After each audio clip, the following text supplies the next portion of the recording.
welcome to Best in Tesla. Many have asked me what I, the Tesla fanboy, think of the Xpeng P7. Well, it looked good on paper, but now it's actually out and we start to see people who are actually test driving it and getting their reviews of it. It does sound like this car could be the one that actually get the closest to the Model 3. Not just in one thing and then lag on everything else like we used to see. This looks like the best competitor for the Model 3 so far. But how good is it and can it beat the Tesla Model 3? Well, let's take a look, because there are some confusion and misleading things about this car, so let's get them out of the way and let's dive right in.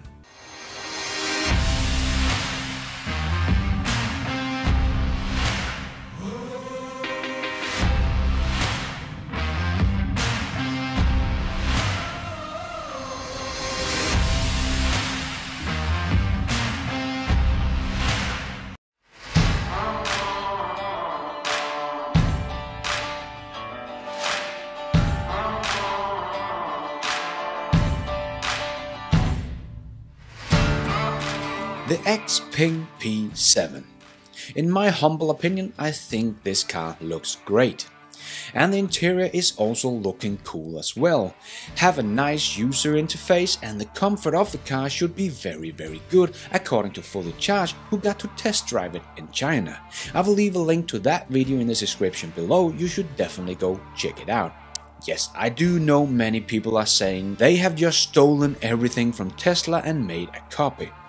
And I have to admit, when I look at the car, it does feel just like a Tesla copy. The door handle opens just like the Tesla Model 3, the full screen experience inside the car just like the Model 3, the key card looks and works exactly like the Model 3, and so on. But I must say I don't really care about this, because this is what the old boys in the game should have done many years ago. Just copy Tesla. Xpeng may have gone a bit too far, but I'll get back to that in a minute.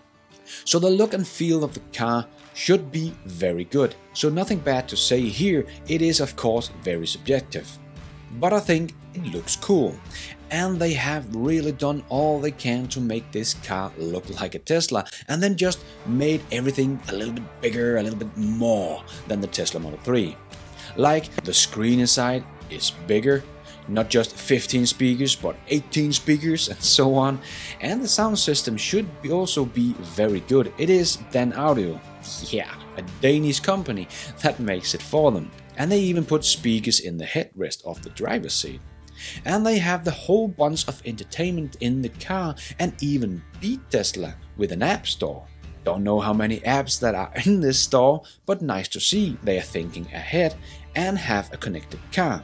So all in all, a great looking car with the features you would expect from an EV in 2020. Like being able to make over-the-air updates. So finally someone comes with this, and it looks like they have great software in the car. And they should, because some of it is probably some of Tesla's self-driving software. This is where they probably went a bit too far.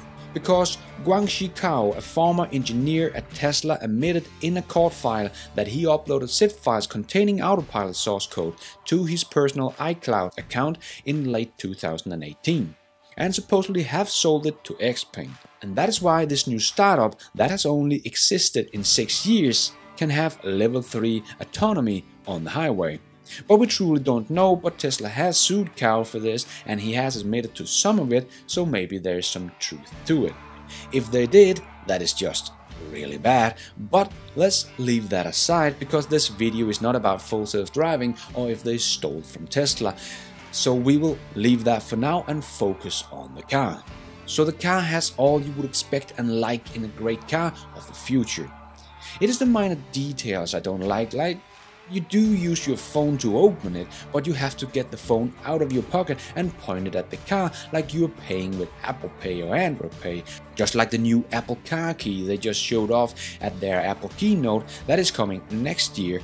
You also have to get the phone very close to the door handle, where with a Tesla you just go over, open your door, take off. There is no extra steps, which I really like. The same can be said about the charging, because that is also some sort of app they use at the Xpeng, and not just the car talking to the charging station like with the Tesla, where you just plug it in and go away. But minor details, not deal breakers.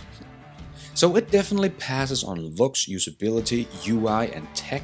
Of course, we have to see when people get it out in the real world if it all just works and can deliver all they promise.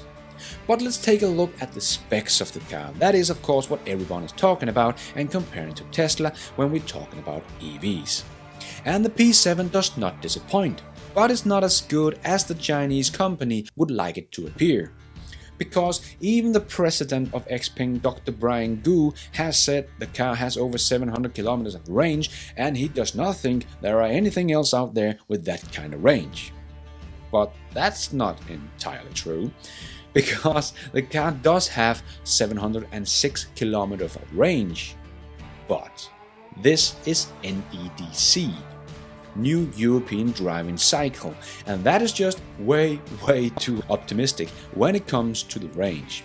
The Tesla Model 3 in China on the NEDC gets 668 kilometers of range. And you will never get the car to go that far. The VLTP range, on the other hand, is much more like in the old days when the car makers wrote that the car could go up to 25 kilometers per liter or gallon per miles or whatever you use in your country, but that was always only if you drew it like grandpa on the main road. But I actually got my Model 3 to go over 570 kilometers on one charge. That was actually my first video on YouTube. So VLT is possible, but it's like up to. This is the max you can get out of your car. It can be done, but in real life I get more like 400 kilometers of range with a mixed driving on a fully charged, but 668 kilometers? No way. But we can convert the NEDC to VLTP and EPA range. And of course the other way around to get an estimate of the P7 in EPA and VLTP. Because the Model S would have a range of over 830 kilometers, NEDC range about 518 miles, which it doesn't have. But the Model S does have a much longer range than the P7, so to say there are no other car that have that kind of range is simply just a lie. So let's convert the 706 kilometers or 438 miles NEDC range. The super long range model, as it's called, can go as far as 550 kilometers or 343 miles EPA or 590 kilometers or 368 miles VLTP range. So it does beat Tesla's Model 3 by a tiny 30 kilometers, about 18 miles on VLTP. So that's not enough to notice, but they can actually compete with Tesla on the range. Not compared to the Model S, but this car is also much more comparable with the Model 3. So the range is good, not as good as they claim, but just as good and even a bit better than the Tesla Model 3. But as soon as you go up in the performance model, the range drops significantly. If you get the P7 Performance, your range drops to 470 kilometers, 295 miles VLTP. And if you get the super long range, your acceleration drops to 6.7 seconds from 0 to 60. So Tesla's Performance Model 3 beats the P7 Performance model on all specs, both acceleration, top speed and range. Like many other companies, they can't get all the specs out of the car like Tesla can. If they got the range, they lack the speed. If they got the speed like the Porsche, they lack the range. Only Tesla so far has both the range and performance. And when you look at their website, it is very misleading. Like you can see here, they say 706 kilometers and 4.3 seconds 0 to 100 kilometers. So you would expect that to be the same car. But it is the range from their super long range model and the speed from their performance model. If you look at Tesla's site, they always show the right range with the right acceleration. But again, this says more about the company than the car. So let's get back to the car, because long range against long range, Xpeng wins. That is actually the only specs it beats the Tesla Model 3 in. When it comes to acceleration and top speed, they are not even close.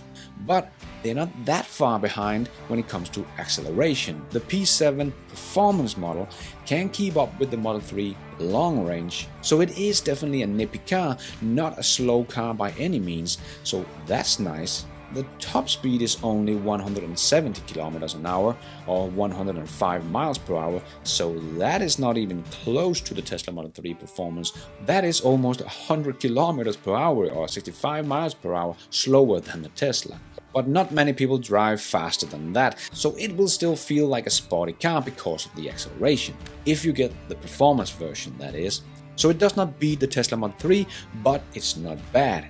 And beat most other big boys like the e-tron, Mercedes EQC, the Jaguar I-Pace, so yeah, not bad.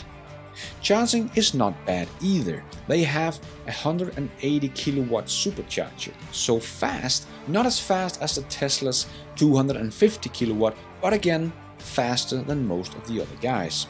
Xpeng currently only have a little over 80 supercharger sites across 18 cities in China and only China. So there is no contest against Tesla, which already have over 2,500 superchargers in China and plans to put 4,000 superchargers up in 2020. So Tesla definitely wins when it comes to charging speed of the car and charging station available in China, like most other places in the world like Europe and the US. But this car beats Tesla in one more place, and that's on price. The four-wheel drive performance premium model.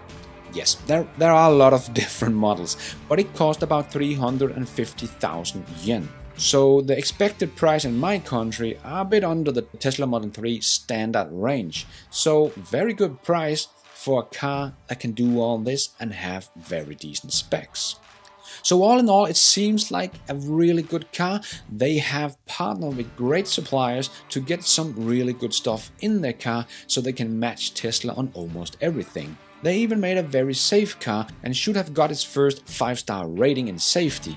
And it does look like it has a big crumble zone in the front and has airbags all around. So that's all nice.